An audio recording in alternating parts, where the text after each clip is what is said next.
مش مجرد نهر بيروي أرض مصر. النيل مؤرخ بارع بيروي لينا قصة نشأة الحضارة المصرية القديمة. والصحراء مش مجرد أرض بور، ما هياش غير الرمال الصفرة والشمس الحارقة.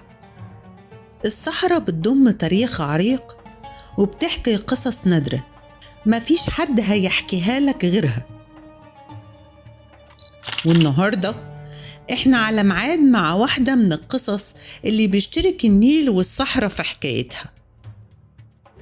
احنا لسه هناك في أسوان، وعلى الضفة الشرقية للنيل هنزور معبد كومومبو. هنا في معبد كومومبو موطن المعبود سوبك التمساح، وهنا برضو موطن الصقر حورس. هنا في معبد كومومبو كل نقش ليه معاني ورموز وإشارات. كل الحاجات دي هتقربك كتير من فهم الفكر المصري القديم.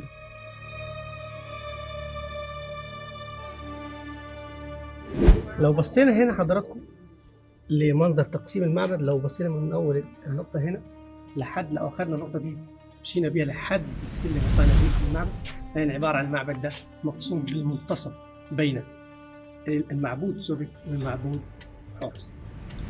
المنظر ده بيمثل فكرة تقسيم المعبد اللي اتكلمنا عليها في البداية. لو بصينا في حفر موجود فوق المعبد ده عبارة عن شكل أو مكت صغير للمعبد محفور حيطة، وفوق المنظر ده في لها معد، لها العدالة عند المصري القديم، وهي كانت فردة جناحها طبعا، وحواليها رموز العالم، لأن المصري القديم كان بيعتقد أن العالم ده عبارة عن 4 جهات، وكان بيرمز له ب4 أشكال الخرافية دي. تحت جنب المنظر المعبد نلاقي فيه أذن وعين، وهي بتقول العالم أجمع اسمعوا أرض إنني سوف أقسم هذا المعبد بالمنتصف بين كل من المعبود سوبك الثالوث بتاعه والمعبود حورس الثالوث بتاعه. هنجد أن لو مشينا بالخيط ده أو المكان ده أو النقطة هنا لحد ما نطلع لحد خارج المعبد، لحد السلم اللي طلعنا بيه المعبد، نلاقي المعبد مقسم بالمنتصف بين كل من المعبود سوبك والمعبود حورس. ودي الفكرة الأساسية بتاعت المعبد، اللي هي فكرة تقسيم المعبد للمعبودين سواء سوبك وحورس، هي فكرة الازدواجية في العبادة بتاعت المعبود.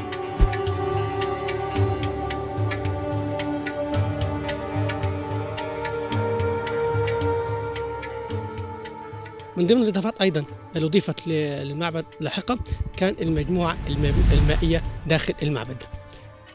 ليه وجدوا أو السبب من إقامة المجموعة المائية داخل معبدهم؟ السبب هنا سببين. السبب الأول طبعا لأن الاستخدام التواجد اليوم داخل المعبد كان في حاجة إلى استخدام المياه، فجو المجموعة المائية عشان تبقى في مياه متواجدة داخل المعبد يوميا للاستخدام اليومي. ثانيا السبب الثاني اللي هو فكرة يبقى في شيء من العدالة في فرض الضرائب على الشعب المصري. طبعا لما يكون في فيضان فده معناه ان في خير، فالميه بتزيد في البير فيزودوا في الضرائب على الشعب المصري. ميه متوسطه يوسطوا في الضرائب، ما فيش ميه يخفضوا في الضرائب او يشيلوها خالص. البير ده كان توصل له الميه ازاي؟ من النيل. لو احنا طالعين طبعا من سلم الصعود بتاع المعبد في بير تاني. البير ده في أيام الفيضان لحد بناء السد العالي كانت المكان ده يغمر تماما بالمياه. كانت المياه تتواجد في البير اللي تحت عبر قناة حجرية بتوصل من البير اللي تحت لحد البير ده.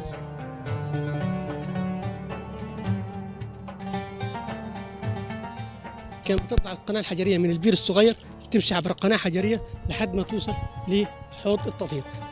القناة الحجرية دي عبارة عن مرتفعات وانخفاضات، وهي عملية فلترة طبيعية للمياه لحد ما توصل للحوض التطهير.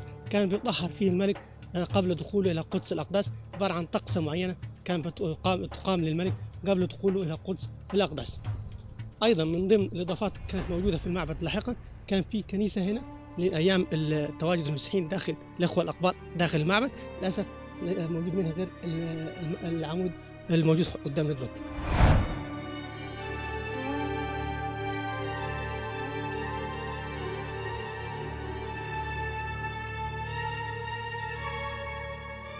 بعد ما انتهينا من شرح داخل المعبد كنا عايزين نتكلم على بعض الأشياء داخل المعبد كومومبو. من ضمن الأشياء دي إن المعبد ما كانش فقط إن هو كان دار العبادة، لا ده كان أيضا كان عبارة عن مشفى أو مستشفى كان لعلاج المرضى داخل المعبد. زائد إن المعبد ده كان تواجد فيه عامة الشعب لتقديم القرابين، فكان في حياة يومية داخل المعبد ده. زائد ان المعبد ده استخدم برضو ايضا كحياة سياسية، كان تجد فيه بعض المحفوظات او المخطوطات التي تخص الدولة في فترات مختلفة. المعبد ده ايضا من المعابد اللي كانت فترة بناءها فترة طويلة شوية، اللي هو فترة 400 سنة. فده بيوضح لنا اختلاف كل صالة عن الأخرى، إن كل صالة بتوضح فترة معينة لملك معين، والفترة بتاعته دي بتوضح مدى قوة الفترة سواء اقتصاديا أو سياسيا. هنلاقي المناظر بتوضح الكلام اللي نحكي فيه. يعني صالة الأعمدة الكبرى فترة بطليموس ال12، هنلاقي قوة الفترة دي من بيبان في النقوش بتاعتها، غير الصالة الثانية صالة الأعمدة الصغرى، غير الثلاث صالات المستعرضين بتاع بطليموس السادس.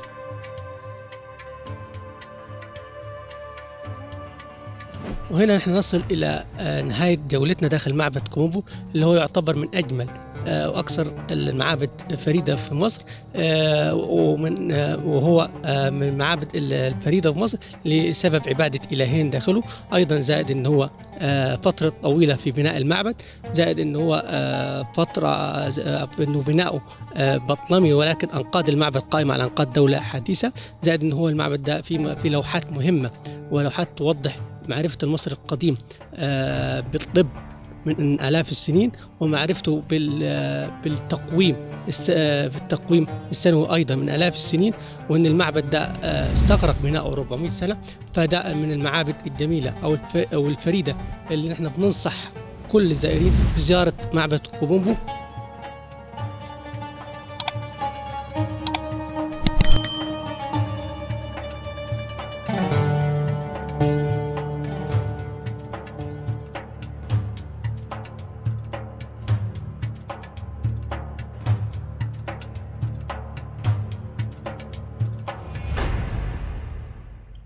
ومن دلوقتي احجز لخيالك مكان، عشان النيل لسه بيروي